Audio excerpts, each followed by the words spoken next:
하나님 은혜를 감사합니다. 주님께서 이 시간 우리와 함께 하시며 우리로 주님 말씀 앞에 서게 하시니 감사합니다. 하나님의 귀하신 은혜가 우리의 마음속에 차고 넘칠 수 있도록 인도해 주시옵소서. 우리의 마음의 문을 열고 주님을 만나는 시간이 되게 하시고 주님께서 말씀하실 때에 우리가 듣겠나이다. 하나님 우리의 마음을 열어주시며 주님과의 만남의 시간이 되도록 인도해 주시옵소서. 성령 하나님께서 함께 하시고 우리 가운데 운행하시어서 하나님의 충만하심을 경험할 수 있도록 지켜 주시옵소서. 함께 하심을 감사드리며 모든 것을 주께 의탁하고 하나님 앞에 영광 돌리기를 원합니다. 말씀하시옵소서. 듣겠나이다. 주님의 이름으로 감사하며 기도드립니다. 아멘. 오늘은 사도행전 3장 1절에서 10절 우리가 같이 읽은 말씀, 이 말씀을 가지고 함께 나누려고 합니다. 이제 사도행전으로 이제 들어가죠. 그래서 먼저 다시 한번 간단하게 여러분에게 묻고 싶습니다. 사도행전은 누가 기록을 했죠? 힌트가 있죠. 누가 기록했을까요? 누가가 기록했습니다. 누가. 그리고 또 다른 곳에 누가가 기록한 말씀이 있는데 뭐죠? 누가복음입니다. 아주 쉽죠? 누가복음을 누가가 기록했고 사도행전을 누가가 기록을 했습니다. 사도행전의 말씀은 신약에서 역사서라고도 이렇게 이야기를 합니다. 그래서 신약의 역사의 뼈대를 이루는 것이 사도행전입니다. 사도행전은 또 누가복음의 연결이기도 하죠. 그래서 누가복음을 우리 역사책으로 얘기하면 1권, 2권이 있죠. 상권, 하권 있는 것처럼 누가복음은 누가의 기록된 말씀으로 1권이 되겠고, 그리고 사도행전은 2권이 됩니다. 하편이 됩니다. 이 사도행전을 통해서 또 누가복음을 통해서 누가는 구약에 있는 말씀대로 예수님께서 오셨다라는 것을 증명하려고 하는데 그 앞에 어떻게 시작을 하고 있죠? 데오빌로 가카요.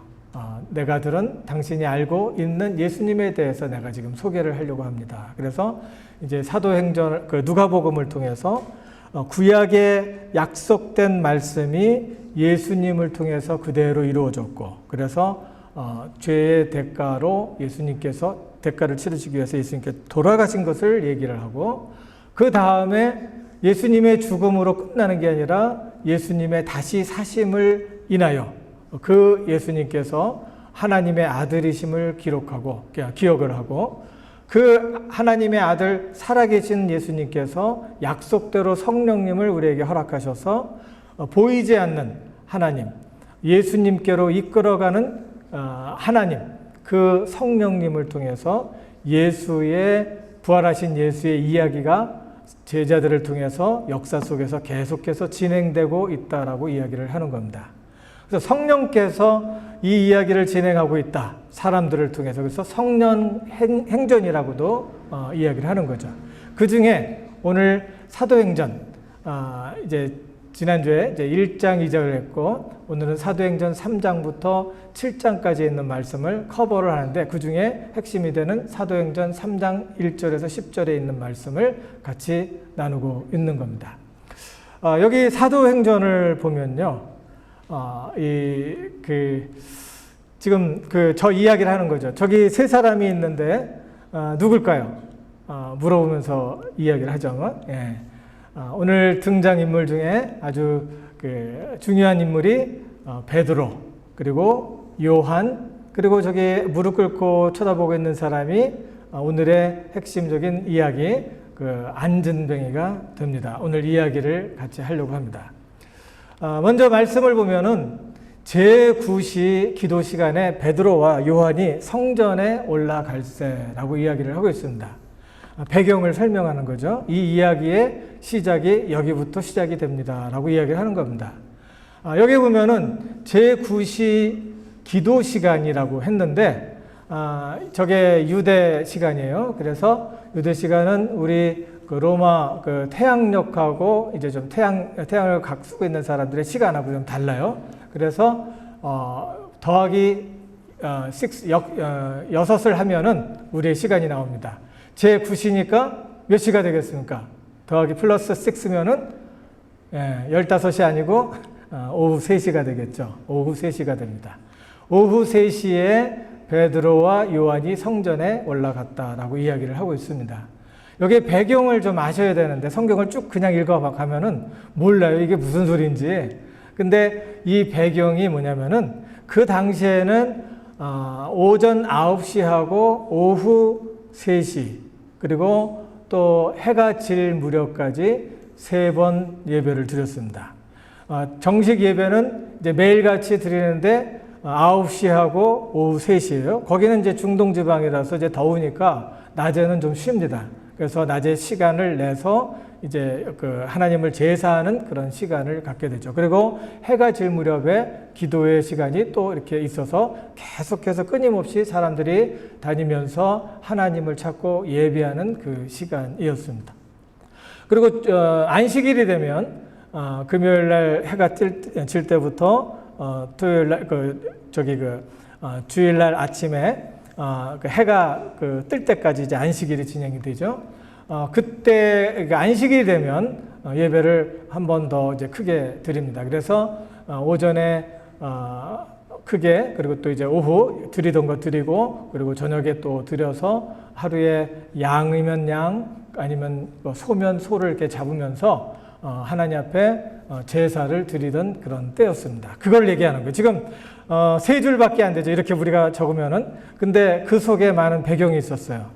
이렇게 하나님을 섬기는 사람들이 많이 있었고, 또, 그 제사 시간에 그 하나님을 찾으며 하나님 앞에 나아가서 기도하는 사람들이 많이 있었다는 거예요. 그러나 그전에는 아무런 일도 없었는데, 이때 성령님께서 역사하심으로 우리가 기대하지 못했던 사건이 일어난다고 이야기를 하는 겁니다. 1절에 짧지만 많은 내용이 들어 있습니다. 여기를 보면요. 지금 이제 큰 그 성전을 이야기를 해요. 그 당시에 사람들이 들락달락 거렸던, 드나들었던 이제 성전이 있는데, 요 맨 앞에 화살표 쪽에 보면 이제 큰 건물이 있죠. 지금 이게 조감도기 때문에 조감도는 사람을 좀 작게 그려서 아주 건물이 큰 것처럼 웅장한 것처럼 이렇게 그리는데 지금 저기 우리가 보는 것보다는 건물은 작죠. 그 안에 들어가면은 이제 그 여인들의 뜰이 있고 저기 미문을 들어가서 이제 그 여인들이 뜰이 있고 그리고 이제 남자들이 들어갈 수 있는 뜰이 있고 제사장이 들어갈 수 있고 그리고 대제사장만 들어가는 지성소가 있어요. 여기에 들어가서 여자면은 그 앞에서 또 이방인이면 그 뒤에서 이제 하나님을 예배하며 찬양하는 그 시간, 예배 시간에 동참하는 그런 시간입니다. 저기 그 화살표를 이렇게 보면요. 밑으로 이렇게 화살표를 해놨죠. 거기에 조그만 무슨 쥐구멍 같은 게 있죠. 원래는 저게 더 큰 거예요. 사람들이 오르라 드나드는 곳입니다. 원래 이제 이 문이 아름답다라고 해서 아름다울 미, 그래서 한국말로는 미문이라고 얘기하는 거예요. 그리고 또 영어로는 beautiful gate. 그래서 이제 beautiful gate이라고 하는데 그 옆에 그 박스가 있으면은 거기에 사람들이 있고 뭐 아치 같은 것들 있잖아요. 보기에는 바깥에서 보기에는 저렇지만은 안으로 들어가면은 이 아치처럼 아름답다 해서 그 문의 닉네임이 다른 이름이 뭐냐면은 미문, beautiful gate라고 이제 알려진 겁니다. 근데 저기 보면은 그 미문이 몇 개입니까? 보이세요? 둘이 있죠. 둘이 있어요. 이 미문의 원래 뜻은 문이 두 개, two gate이라는 뜻을 갖고 있어요. 하나는 이제 양쪽에 있는데 오른쪽으로 들어가서 왼쪽으로 나오는 겁니다. 보통 사람들은 오른쪽으로 들어가서 하나님의 은총이 있기를 원합니다. 라고 기도를 하면서 들어가서 왼쪽으로 나옵니다. 근데 마음이 속상하고 힘들고 피곤하고 지치고 괴롭고 그리고 어떤 절망 속에 묻혀 있어서 슬픔 속에 있는 사람, 낭망 속에 있는 사람, 또 배신을 당했다든지 뭐 이렇게 해서 마음이 상당히 내려앉고 살 소망이 없는 사람은 오른쪽으로 들어가지 않고 왼쪽으로 들어갑니다. 그래서 왼쪽에서 오른쪽으로 이렇게 나오는 문입니다. 그게 바로 미문이고, 그리고 그 옆에 작은 점들이 있는데 그게 사람들입니다. 이렇게 미문을 통해서 하나님께로 예배하는 그 장소로 들어가는 것이 바로 이 미문입니다. 그런데 여기 보면은 한번 다 같이 읽어볼까요? 나면서 앉은뱅이 된 자를 사람들이 메고 오니 이는 성전에 들어가는 사람들에게 구걸하기 위하여 날마다 미문이라는 성전문에 두는 자라. 그래서 앉은뱅이가 지금 나왔죠? 이 앉은뱅이를 지금 사람들이 메고 어디로 갑니까? 미문 앞으로 가는 거죠. 왜 그럴까요? 그쪽에 많은 사람들이 예배를 하루에 몇 번 드리니까 거기에 가서 예배를 드리기 위해서 사람들이 계속해서 왔다 갔다 하는 거예요. 그러니까 어디로 가야지 조금 더 벌 수 있을까요? 사람 많은 미문에 가서 앉아 있는 거예요. 근데 이 미문에 자기가 못 가니까 사람들이 데려다 놓고 또 저녁에 이제 사람들이 없을 만한 때 다시 집으로 데려갑니다. 그 자세한 내용은 모르겠어요. 사람들이 돈을 받고 하는 건지, 구걸한 걸 가져가는 건지, 아니면 불쌍해서 하는 건지. 하여튼간 이 사람의 지금 처지는 이렇습니다. 근데요, 여기 지금 보죠? 지금 미문에 지금 친구 몇 명이 저기 앉은뱅이를 저기다 갖다 놓는 겁니다. 그렇죠? 그 앞에 두 사람이 등을 쥐고 있는데 누굴까요? 게스를 한번 해볼 수 있겠죠? 추측을? 누굴까요? 지금 이야기하고 있는 성경의 맥을 놓치면 안 돼요. 지금 베드로와 요한이 유심히 쳐다보고 있는 겁니다. 그 마음 속에 어떤 속사정이 있을까? 어떻게 저 사람이 저렇게 날마다 와서 이곳에서 구걸을 하고 사람들은 또 성실하게 저 사람을 데려다 놓는구나 라고 보고 있겠죠. 여러분 같으면 어떤 생각을 하고 있을까요? 그 사람들을 보면 안 됐다라는 생각을 하겠죠. 그가 베드로와 요한이 성전에 들어가려 함을 보고 구걸하거늘 거기에 앉아서 이제 세링이 다 됐어요. 그래서 친구들은 들어갔어요. 근데 이 사람은 그 바깥에서 앉아서 지금 구걸을 하고 있는 겁니다.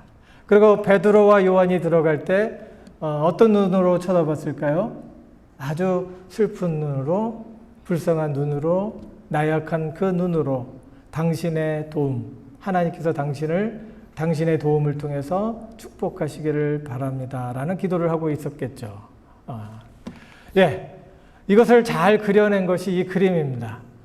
저기 보면은 보통 이제 거지들은 그 영양이 안 좋죠. 그래서 저기처럼 이제 몸이 저기는 이제 정상적인 사람이 좀 지쳐 있는 것 같은데 더 안 좋은 상태예요. 근데 저 그림을 보면은 그 사람의 안쓰러운 마음이 그려지고 있죠. 좀 어둡죠.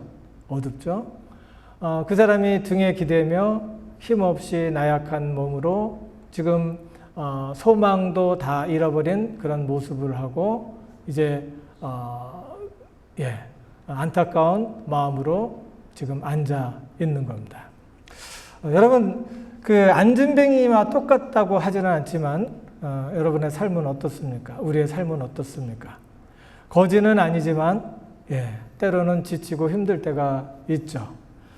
제일 지치고 힘들 때가 언젠가요? 사람들과의 만남 속에서 생겨나는 갈등들, 이런 것들이 우리를 지치게 할 때가 많죠. 때로는 미래를 향해서 내가 이런 식으로만 살다가 죽을 것인가. 저 앉은뱅이는 무슨 생각을 하겠어요? 저 사람은 미래가 없어요. 미래도 없고, 당시에 지금은 그래도 다리를 못 쓴다고 해도 뭐 잘 발달이 돼 있어서 그래도 일어날 수 있는 그런 여력이 있지만은 그때는 일어날 수 있는 힘도 없고 미래는 완전히 접어야 되는 상태, 그리고 가족을 위해서 그리고 자기 주변에 있는 사람들을 위해서 어떤 것도 공헌할 수 없는 나의 마음, 그 사람은 그 마음에 그것이 있겠죠. 상당히 힘들고 어려운 것 중에 하나가 뭡니까? 내가 어떤 사람들에게 기여를 할 수 없다는 것이 상당히 힘들죠. 내가 그래도 몸을 움직여서 내가 누군가에게 사랑을 표현할 수 있고 누군가에게 꼭 필요한 사람이 될 수 있다는 것은 내가 살아가는데 보람과 의미를 느끼게 하지만 때로는 몸이 너무 쇠약하고 일어나기만 하면 또 그 시간이 지나기만 하면은 이 몸이 끊임없이 병들어서 힘들어서 아무것도 할 수 없는 그런 처지가 되면 그것처럼 힘든 게 없습니다. 그렇죠? 그리고 또 몸은 사지가 멀쩡한데 지금 잡이 떨어졌다든지 이때 그 기운 빠진 그런 마음으로 나는 희망이 없는 사람이다라는 그런 마음으로 사람들의 도움을 통해서만 살아갈 것을 생각을 하죠. 저 사람의 희망은 뭘까요? 한 사람이라도 나를 불쌍히 여기고 긍휼히 여겨서 동전 하나라도 던져주면 땡큐 갓. 그게 오로지 생각하는 저 사람의 마음일 겁니다. 근데 더 저 사람을 비참하게 하는 건 뭐냐면은 아까 미문으로 그 문으로 들어가는 길이 있었다고 그랬잖아요. 예배하러 들어가는 길에서 50m에서 100m 떨어져 있어야 됩니다. 거기에 예배하는 성스러운 사람, 그 종교인들은 부정탄다고 저 안진뱅이 하나님의 저주를 받은 저 사람이 이 성소의 근처에도 있으면 안 되는 거예요. 그래서 멀리 떨어지게 만들어요. 50m만 떨어져도 잘 안 보이죠. 100m 떨어져 있으면 어마어마하게 많이 떨어져 있는 거죠. 아름다운 성전이 있고 그곳에서 하나님을 만날 수 있다는 생각을 하고 있고 그곳에서 하나님 앞에 기도하면 하나님께서 말씀을 들어주실 것이다. 나의 기도를 들어주실 것이다. 라는 그런 소망도 없이 바깥에서 외롭게 힘들게 자기를 비관하며 자기를 자책하면서 내가 무슨 죄를 졌길래 내 부모가 어떤 죄를 졌길래 나는 이 저주 속에서 있어야 되겠습니까? 라고 기도를 하고 있는지 모르겠어요. 여러분 심정은 어때요? 나는 저 성전에 마음껏 드나다니는 그 종교인인가? 나는 하나님하고 진정한 예배를 하고 있는가? 나는 저 거지처럼 바깥에서 외롭게 혼자 떨어져서 하나님 앞에 나가지도 못하고 또 하나님께서 내 기도를 들으신다는 확신도 없이 나 혼자 떨어져서 힘들게 살아가고 있지는 않은가? 왜 내 인생은 이렇게 비참하고 힘든가라는 생각을 해볼 수 있겠죠. 그런 생각도 우리가 할 수 있습니다. 여기 보니까 베드로가 요한으로 더불어 주목하여 가로되 우리를 보라 하는 거예요. 지금 누가 누구한테 보라고 얘기할까요? 베드로가 조금 얘기했죠. 뭐라고 했어요? 지금 주목하여 눈을 여겨보면서 우리를 봐라 라고 이야기를 하는 거겠죠. 눈을 마주쳤을까요? 안 마주쳤을까요? 눈을 바라보면서 이야기를 합니다. 근데요, 저 베드로의 모습이 예수님을 따라다닐 때 베드로의 모습과는 완전히 다르다는 것을 여러분 아세요? 예수님을 따라다닐 때는 예수님의 기적도 봤고 예수님의 큰 표적도 많이 봤어요. 근데 그때는 어떤 마음이고 사람들을 볼 때 어떤 심정이었어요? 애들이 예수님 앞에 나와서 시끄럽게 하니까 야, 애들은 가. 제자들이 다 그랬어요. 그리고 누군가 이제 그 요한에 대해서 이야기를 합니다. 그쪽에서 막 기적이 일어나고 막 그러는데 어떻게 됩니까? 그러니까 그러면서 자기를 따라다니지 않고 예수를 따라다니는 그 사람들의 무리가 아니면은 배제를 했던 사람이었습니다. 그리고 자기는 항상 어떤 생각을 하고 있었냐면은 나는 예수님을 배반하지 않을 것이다 라고 이야기를 했죠. 그 증거가 뭐였습니까? 예수님이 너는 나를 배반할 거다 라고 이야기를 했을 때 No, 아닙니다. 장담을 했잖아요. 그리고 예수님이 얼마 후에 그 관원들에게 잡혀서 이제 끌려가는 그런 상황이 됐을 때 베드로는 얼른 병사의 칼을 빼서 휘둘렀습니다. 잘못하면 죽을 뻔했어요. 큰일 날 뻔했죠. 휘둘렀는데 귀만 떨어진 거예요. 그런 정도로 예수 앞에서 의리를 보여줬던 사람입니다. 그 베드로의 마음에는 누가 있었을까요? 예수님은 있었어도 사람들은 없었어요. 그럼에도 불구하고 베드로는 호언장담을 하면서 나는 예수님을 사랑합니다. 나는 예수님이 임금님이 되면은 바로 옆자리에 지킬 겁니다. 라고 확신을 가졌던 사람입니다. 어떻게 말하면 예수 그리스도의 죽은 자를 살리시는 그런 모습을 보면서 왕 되실 것을 기억을 하면서 베드로는 나야말로 하나님을 잘 섬기는 사람이고 나야말로 하나님 가운데서 예수 그리스도를 통해서 은혜를 받은 사람이다라고 자부했는지를 모르겠어요. 그런데 베드로는 처참한 상황에 떨어지게 됩니다. 예수님이 군사에 병사에 잡혀서 조롱을 받으며 희롱을 받고 그리고 그 칼날 앞에서 서 있는 그 예수님을 보면서 오들오들 몸이 떨린 거예요. 나 죽는 거 두렵지 않아요. 나 죽고 싶어요. 라고 이야기하는 사람들도 막상 칼을 대면은 오들오들 떤다는 거예요. 군인들도 마찬가지. 열심히 사격 연습하고 그냥 그 무술 같은 거 연습하고 그랬는데 막상 총알이 막 들어오면은 그냥 나는 괜찮아 그러는데 막 총 들고서 버벅 떠는 거예요. 이렇게 몸이 막 떠는 거예요. 몸이. 우리는 그렇게 나약한 존재라는 겁니다.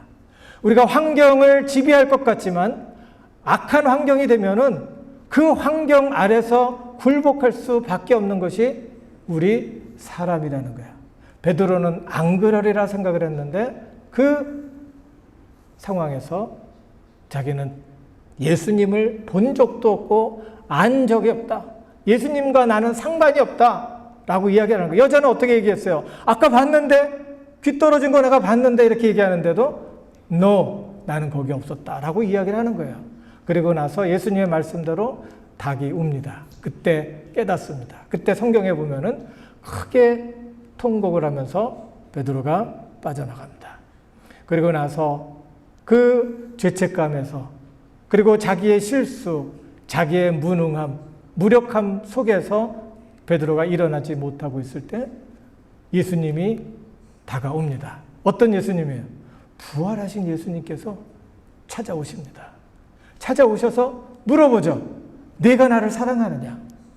예수님이 거기에 대해서 네가 어떻게 이럴 수 있느냐라는 톤이 아니에요. 내가 나를 사랑하는 줄 안다는 거예요. 지금도 삼세판 좋아하는데 그때도 삼세판 좋아했던 것 같아요. 네. 3번 물어봅니다. 내가 나를 사랑하느냐? 예수님이 안다는 거예요. 내가 나를 사랑하는 줄 안다는 거예요. 이렇게 3번 물어보면서 베드로가 나는 예수님 볼 낯이 없습니다. 친구로서는 사랑하지만 제가 예수님이 말하는 perfect love는 못하겠습니다. 라고 이야기를 하는 거예요. 예수님이 알았다. 내가 나를 사랑하는 줄 내가 안다는 거예요. 그러면서 내가 사랑하는 나에게 오는 양들을, 사람들을 돌봐라. 라고 이야기를 하는 겁니다. 예수님이 책망을 하기 위해서 물어본 게 아니라 인정하고 수용하기 위해서 지금 확인을 해주고 있는 겁니다. 무슨 확인이요? 내가 너를 사랑한다는 거예요. 그 다음부터 베드로는 바뀌었습니다.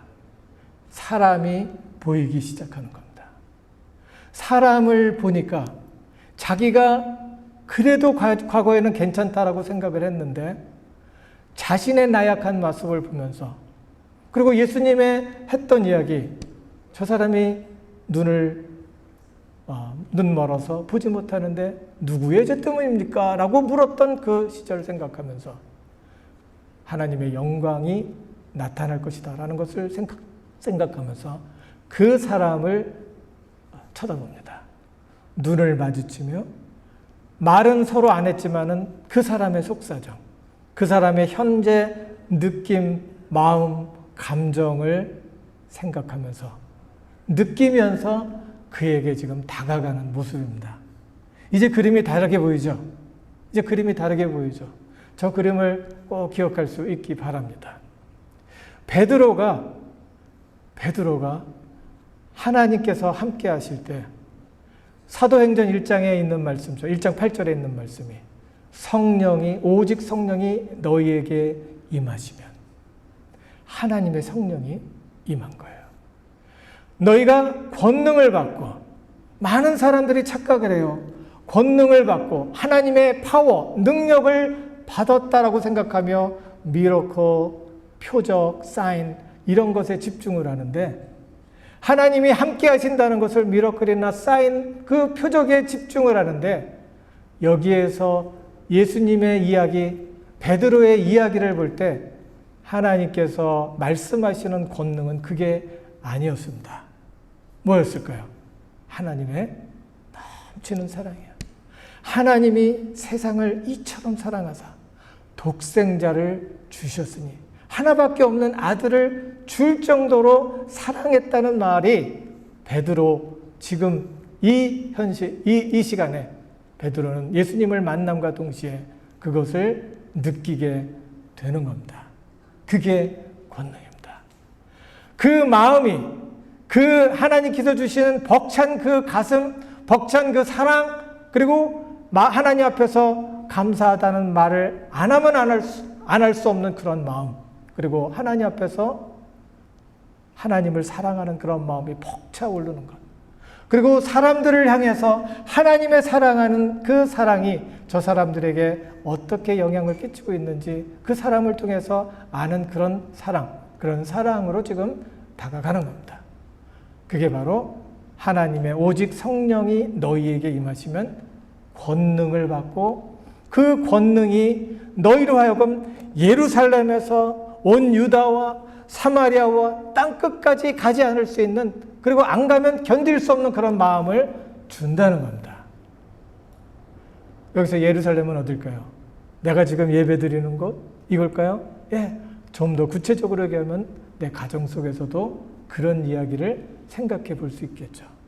하나님께서 나에게 성령으로 충만케 하시면 내가 사랑한다라는 말을 표현하지 않을 수 없는 그런 벅찬 감격이 우리 가운데 꽉 채워줄 수 있는 거예요. 그리고 하나님의 사랑과 하나님께서 우리에게 성령으로 함께 하실 때 마음의 문이 열리고, 이 마음의 문을 통해서 모든 것을 수용할 수 있는 그런 마음이 생기죠. 그러나 그것이 순직간에 되지는 않죠. 예. 시간이 좀 필요한 경우도 있어요. 그러면 그 하나님께서 언젠가는 내 마음을 완전히 열어주시고, 또 내가 이것을 하나님의 성령이 이제 100가지 찼을 때, 충전이 100가지 됐을 때 하나님께서 그 가운데 내 삶을 통해서 역사하시는 줄을 믿습니다. 예. 그때까지 하나님의 말씀으로 채우시는 거예요. 주님, 나와 함께 하심을 감사를 드립니다. 내가 이렇게 배신을 할 수밖에 없었는데, 그렇게 나약한 존재였는데 나에게 찾아오셔서 나를 이렇게 사랑하신다는 말을 해주신 그 예수님 너무너무 감사합니다. 이게 채워지면 일어나서 또 가서 그 현장에 가서 저 사람들을 보면서 우리가 사역을 시작할 수 있는 겁니다. 역사가 일어나죠. 다 같이 한번 읽어볼까요? 그가 저희에게 무엇을 얻을까요? 바라보거늘. 베드로가 가로되 응가 그는 내게 없거니와 내게 있는 것으로 내게 주노니 곧 나사렛 예수 그리스도의 이름으로 걸으라. 베드로에게 가지고 있는 것이 없어요. 그 거지가 원하는 것은 무엇일까요? 그 거지는 지금까지 누군가에 주는 물질, 외부에서 들어오는 물질, 들어오는 누군가의 도움을 통해서 연명을 하고 있었어요. 그러나 베드로는 그 속에서 예수님이 함께 하시는 살아계신 하나님, 부활하신 그 예수 그리스도가 성령으로 함께 그 하나님의 크신 사랑을 내 마음속에 채우시는 것을 느끼게 되고, 예수님이면 당신의 문제를 해결할 수 있습니다 라고 이야기를 하는 겁니다. 지금 가정에서 내가 마음이 불편하고 힘든 거 있습니까? 두 사람의 관계 속에서 이렇게 저렇게 삐그덕 하고 있는 것이 있습니까? 그 가운데 하나님의 성령이 임할 때 우리가 감당할 수 없는 그런 크신 사랑과 은혜로 인하여 말로 표현하지 않으면 감당할 수 없는 그런 일들이 있을 수 있기 바랍니다. 이런 것들이 있을 때 우리가 사람들한테 나아가서 이야기를 할 수 있는 거예요. 전도는 해라고 해서 의지로 하는 게 아니라 하나님의 말씀으로 내가 가득 채워질 때 안 하고는 견딜 수 없는 마음으로 하는 겁니다. 주 예수 그리스도 나사렛에 나신 인간 예수가 하나님께서 보내주신 하나님의 약속이었고 그 예수님이 우리를 위해 나의 죄를 위하여 나의 문제를 위해서 죽으셨다. 그리고 다시 살아나셨다. 그 예수님이 그 마음에 있으면 다시 일어날 수 있을 것이요 하고서 위에서 저에게 이야기를 하는 겁니다. 할 수 있겠습니까? 가정에서 나와의 관계 속에서 그런 마음으로 가득 채워지기를 주님의 이름으로 축원합니다. 오른손을 잡아 일으키니 발과 발목이 곧 힘을 얻고 뛰어서 서서 걸으며 그들과 함께 성전으로 들어가면서 걷기도 하고 뛰기도 하며 하나님을 찬미하니. 여러분 그려지세요? 어떻게 뛰었는지, 어떻게 주님을 기뻐하며 찬양을 했는지 그림으로 그려본 적이 있습니까? 예, 그래서 준비했어요. 예, 이 정도로 떴다는 겁니다. 예, 벅차다는 거예요. 하나님의 사랑과 은혜가 벅찬 거예요. 요즘에 AI가 참 잘 나와서 저거를 만들 수가 있었습니다. 예. 이 벅찬 마음으로 하나님을 향해서 펄쩍펄쩍 뛰면서 할렐루야. 저 뒤에 있는 두 사람이 누굴까요? 베드로가 요한이죠. 거봐. 예수님은 가능해. 내가 할 수 없고 내가 줄 수 있는 것 없지만 하나님께서 함께 하시고 예수 그리스도를 믿으니 예수께서 이 일을 해내신 거야. 그래서 지금 저 사람은 그 자리에서 일어날 수 없는 그런 여력이, 힘도 없었어요. 일어날 수 있는 힘과 여력이 없었어요. 저 사람은 지금까지 경험한 하나님 앞에 기도를 안 했겠어요? 기도했죠. 아무 일도 안 일어났죠. 그리고 또 사람들에게 부탁을 했어요. 아무 일도 안 일어났죠. 이걸 뭐라 그러면 학습된 무기력이라고 그래요. 학습된 무기력.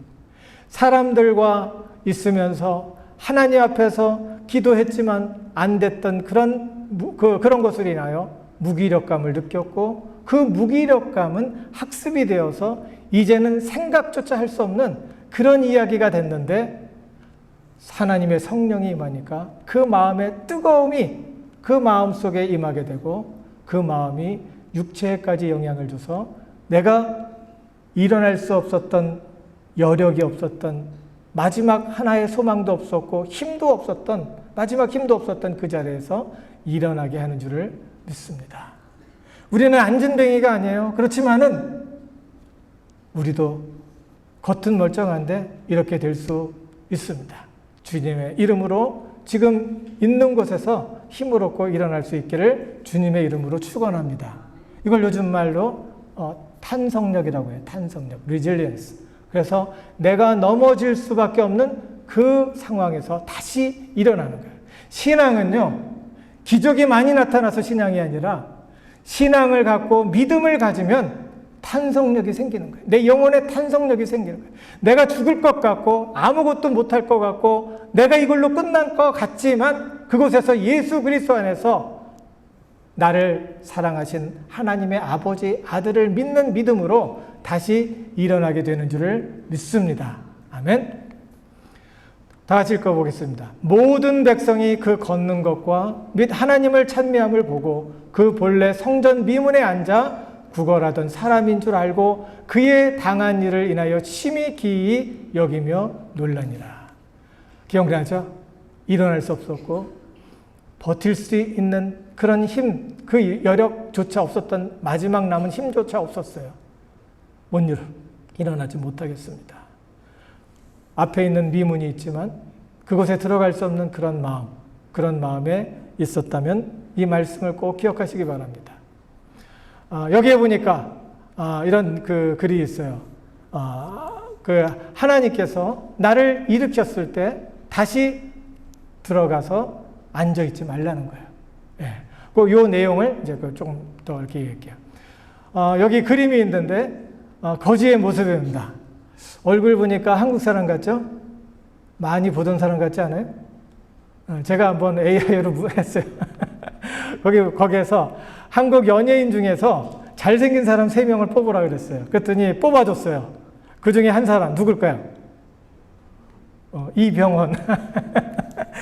제가 이병헌 저 사람을 낮추는 얘기고 아니고, 무엇을 얘기하려고 하냐면은, 아무리 잘난 사람, 아무리 많은 것을 가진 사람, 아무리 잘 나가는 사람도 마음이 무너지면 저 거지처럼 앉아서 일어나지 못한다는 거예요. 그러나 우리가 예수 안에서 성령 충만할 때 하나님이 주시는 사랑과 나에 대한 가치를 예수님 앞에서 확인하게 될 때 나는 그 자리에서 일어날 수 있는 겁니다. 제가 유명한 사람을 저게 된 거예요. 제 얼굴을 내려고 했는데 저보다 저 사람이 들어가면 더 기억하겠다라는 생각을 하고 한 거예요. 아무리 잘났어도, 아무리 잘 나가도 내가 일어나지 못하면 그럴 수밖에 없다는 거예요. 과거에 내가 어떤 마음 아픈 일이 있었는지 몰라요. 그것이 내가 그것으로 인하여 다시 못 일어날 수밖에 없는 그런 상황이 된지 몰라요. 그러나 하나님 믿고 다시 일어날 수 있기를 바랍니다. 조금 전에 한국말로 쓴 겁니다. 한번 읽어볼까요? 위에부터 시작. 하나님이 당신을 일으키신다면 다시 앉지 마십시오. 하나님이 당신을 고치신다면 다시 침묵하지 마십시오. 하나님이 당신을 변화시킨다면 당신의 삶이 그것을 보여주게 하십시오. 당신의 새로운 삶을 걸으십시오. 당신의 자유 안에서 도약하십시오. 당신의 발전 안에서 그분을 찬양하십시오. 아멘. 할 수 있겠어요? 믿음을 갖고 지금부터 시작하면 하나님께서 그 일을 하시는 줄을 믿습니다. 다 같이 읽겠습니다. 오직 성령이 너희에게 임하시면 너희가 권능을 받고 예루살렘과 온 유다와 사마리아와 땅끝까지 이르러 내 증인이 되리라. 예수님께서 우리에게 하신 일을 전하기만 하면 되는 겁니다. 이 일을 감당할 수 있는 우리가 되기를 바랍니다. 성령이 임하시면 그 많은 그림들 보니까 여기 그 불이 이렇게 임했다라는 것을 보면서 성령이 임했다고 하는데 저는 그렇게 보는 게 아니라 가슴 속에 활활 타오르는 그 하나님의 감당할 수 없는 벅찬 사랑이 우리 마음 속에 가득 채워지는 줄을 믿습니다. 이것이 내 마음을 태우고 내 가정을 태우고 그리고 가정과 함께하는 모든 사람들과의 관계를 태워서 하나님께서 영광 삼으시는 줄을 믿습니다. 기도하겠습니다. 하나님 은혜를 감사합니다. 주님께서 이 시간 우리와 함께 하시며 우리로 주님 말씀 앞에 서게 하시니 감사합니다. 하나님의 성령이 우리 가운데 임함으로 우리가 주의 힘을 입어서 일어설 수 있도록 인도하시고 주어진 환경과 처지 속에서 하나님의 임재를 경험하며 다시 한번 일어날 수 있도록 인도하시며 그곳에서 주님의 영광을 발할 수 있도록 인도해 주시옵소서. 주께서 함께 하실 때 우리가 무너졌던 나의 마음을 일으키며 무너졌던 가정을 세우고 무너졌던 관계를 세워서 주께서 함께 하시고 도우시는 은혜 가운데 하나님 앞에 영광 돌리는 그 영광이 우리의 삶 속에 차고 넘칠 수 있도록 지켜 주시옵소서. 지금 머리 숙여 하나님 앞에 기도하며 간구하는 저들의 마음을 보시고 하나님께서 함께 하심을 인하여 하나님 도우시고 역사하심을 느끼고 체험할 수 있도록 지켜 주시옵소서. 하나님 은혜를 감사드리며 우리를 구원하신 예수님 이름으로 감사하고 기도드리옵나이다.